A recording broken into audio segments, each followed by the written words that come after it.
Hello friends, welcome in our channel. मैं हूं आपका दोस्त गोविंद शर्मा। बात करेंगे आज हम कि जब भी हम रेजिस्टेंस लेते हैं सीरीज में तो उनको हम ऐड क्यों करते हैं, इसके बारे में बात करेंगे। बेसिकली कैलकुलेटिव वीडियो रहेगा, इंफॉर्मेटिव वीडियो है, तो वीडियो को प्लीज पूरा देखें ताकि आपको बेहतर समझ में आए। तो एडिशन क्यों करते हैं, आपको इसमें दो बातों का ध्यान रखना। एक तो क्या होता है, जब भी हम सीरीज कनेक्शन लेते हैं तो हम करंट की वैल्यू क्या मानते हैं कि सभी सीरीज रेजिस्टेंस में करंट की वैल्यू हमेशा सेम रहती है, और वोल्टेज की जो वैल्यू है वो क्या करती है, वो डिफर रहती है, वो बदलती है अकॉर्डिंग टू अपना रेजिस्टेंस कितना है उसके अकॉर्डिंग बनती है, बदलती रहती है, यानी कि डिफरेंट होती है। और करंट की वैल्यू क्या है, मैंने यहां पर सेम ली है, तो यहां पर भी आई करंट बहेगा और इसमें भी आई करंट और इसमें भी आई करंट बहेगा।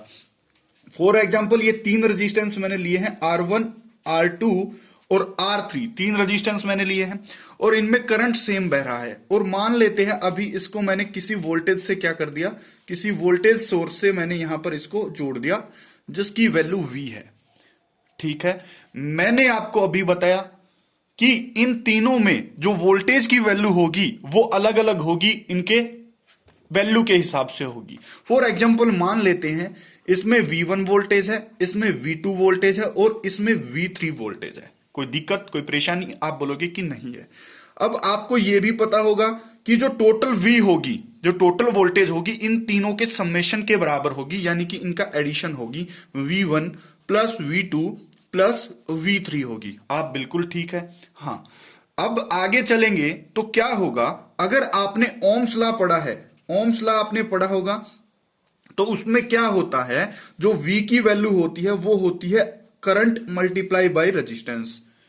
करंट मल्टीप्लाई बाय रेजिस्टेंस अगर हम करते हैं किसी भी सिस्टम में तो वो हमें वोल्टेज की वैल्यू देता है। तो अगर हम V1 की वैल्यू यहां से निकालें तो V1 की वैल्यू यहां से कितनी आएगी, अगर मैं इस रेजिस्टेंस की वैल्यू को या इस रजिस्टर की वैल्यू को इस करंट की वैल्यू से मल्टीप्लाई कर दूं, R1 की वैल्यू को अगर मैं I से मल्टीप्लाई कर दूं तो V1 की वैल्यू आ जाएगी, R2 को अगर मल्टीप्लाई करंट की वैल्यू से कर दूं तो V2 आ जाएगी, R3 को अगर करंट की मल्टीप्लाई कर दूं तो V3 आ जाएगी। वैसे ही यहां पर अगर हम देखें तो V1 की वैल्यू क्या आएगी, I मल्टीप्लाई R1, और V2 की वैल्यू क्या आएगी, I मल्टीप्लाई बाई R2, और V3 की वैल्यू क्या आएगी, I मल्टीप्लाई बाई R3।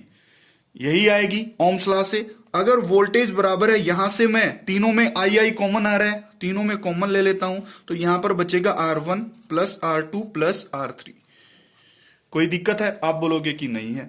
ठीक है, अब अगर इस I को इस साइड लेके आऊं तो ये वहां पर मल्टीप्लाई में है, यहां पर आके डिवाइड में हो जाएगा, R1 plus R2 plus R3।